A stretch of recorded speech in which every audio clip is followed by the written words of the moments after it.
magacayga Shamsa Nuur Axmed Ali dhahaa dabka tawasacay bareed aniga waan gudaay dhinaca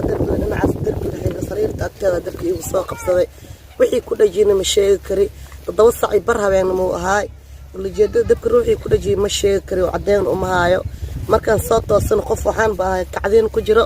awlaadii baan la rooray banaanka la aaday muslimiin ay imaatay muslimiinta ninka guyaala leeyaa ninka nin xanuunsan oo waalan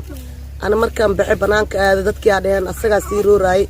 لكن سكره أسئلة كوي يا هذا الشيء جاي مركب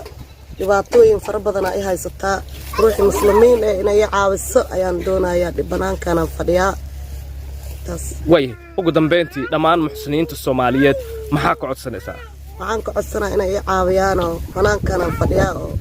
إن يعاويان قف مسلم أو موقي مخلقي عارف إنه يعاويه waxaan haasta mala garan ma haasta guri ma haasta wad u jeedaa